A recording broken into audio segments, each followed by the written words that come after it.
Hello, in this video I'm going to be picking this Mindy Pagoda Lock here. It's called a Pagoda Lock because the key is shaped a little bit like a pagoda and it moves 3 discs internally. There's some other videos breaking them down, explaining it, and after I pick it I'll explain a little bit more too. But you can see here, the keyway goes into the lock, the bolt can move. The bolt is held in with ball bearings. You cannot remove the key with the bolt open. On some of the clones you can, but on the Mindy one you cannot. And I'm going to be picking this today with some custom-made picks that I just got working today for the first time, and I'm excited about it. Yeah. So what I've got here is a series of 3 tubes that I can push down. That I can push down to just the bitting of the key. Sorry, I'm going to realign that a little bit and then get them all flat just like you would with a tubular pick. So I'll take these and then I'll slide the tension wrench through. I put the tension wrench and I'm tensioning from the back. You can tension from the front or the back.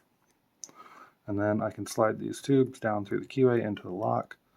I want to make sure that I can slide the middle one down pretty easy, and that makes sure everything is aligned. So I've got, relatively light tension, and I just start pushing the discs down.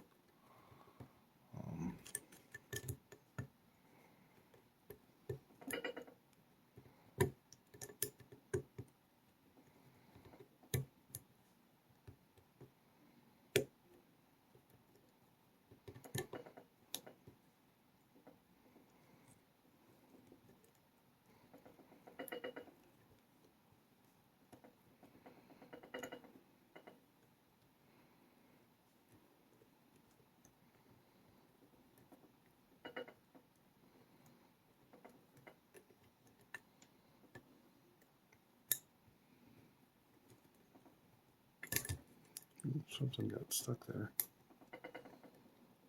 Haven't seen that before.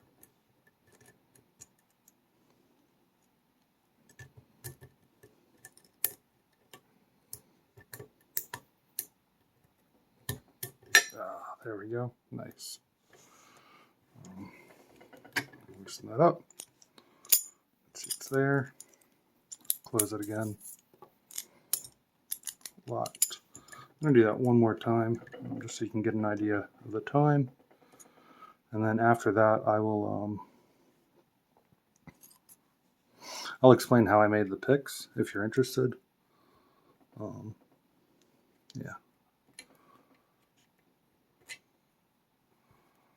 you're interested afterwards, I'll explain how all these are made.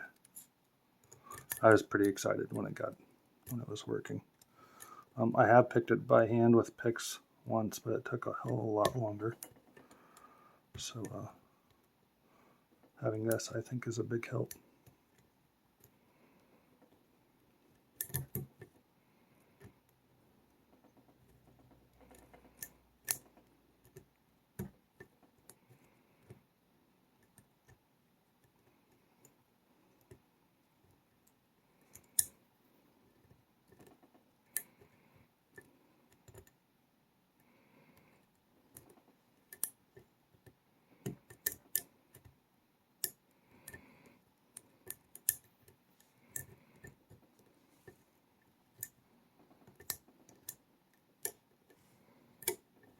There we go.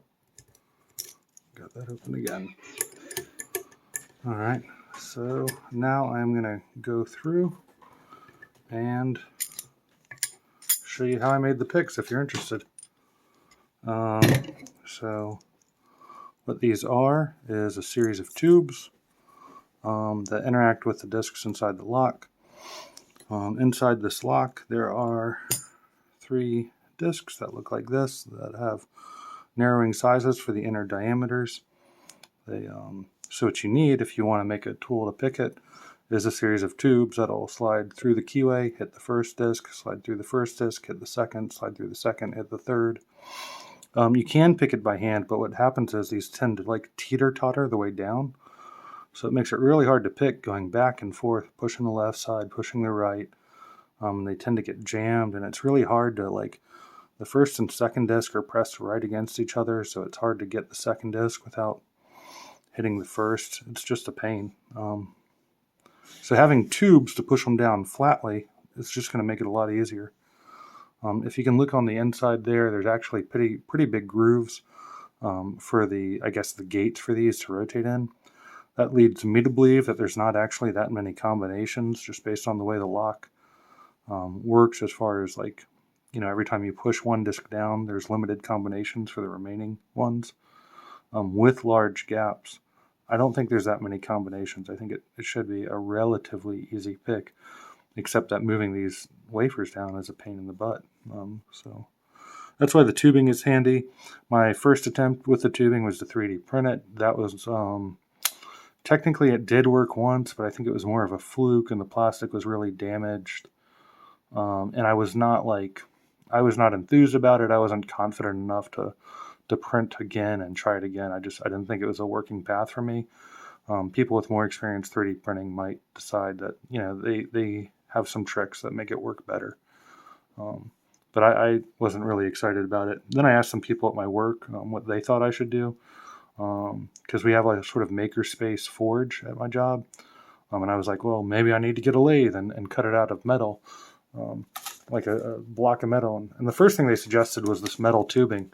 So I bought this metal tubing from McMaster, 3/16 and 7/32. And I put that in a drill, and I started sanding down the sides. Here's one of the pieces. And so I would sand down the sides, and I was able to make the pieces for the first and third disc just by sanding down the sides in a drill. But I wasn't able to make the second one.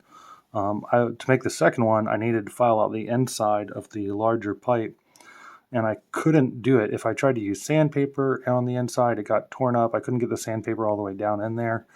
And if I used a file, the metal would start to get deformed by the time it actually got thin enough to be usable. The metal would get deformed and actually stretch a little so that it would no longer fit in the larger one. So the pipes were nice, but I couldn't find any pipes pre-made that were the sizes I needed for these 3 discs. And then somebody at work suggested something that this ended up being the solution. One of these telescoping magnetic pickup tools. And so when I got this, it's kind of neat. So yeah, it's this one and these 2 bars right here, this one and this one. So this also does not have the correct diameters for these 3 discs. But what it did have is the correct diameters for the first and third without any sanding involved. And the finish is a lot smoother, a lot nicer. It makes a better pick because it's smoother and more polished than what I was doing with sandpaper and a drill.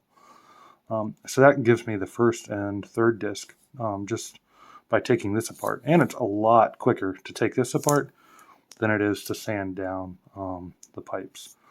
This comes apart pretty easy. You can unscrew the back of this, and then you sort of work, you push it all the way down, and you'll see a couple of little pieces of metal on the sides that you sort of pull out with a pair of pliers. Then you pull it back up, and you can pull one bar off, and you repeat that process until you go the way down, until you get the tubes you need.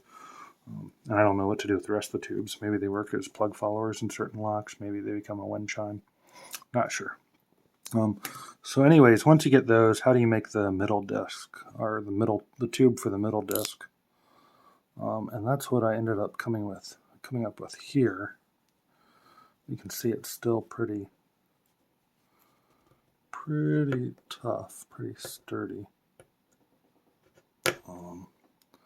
So what I did here is I took the larger disc, or the larger tube,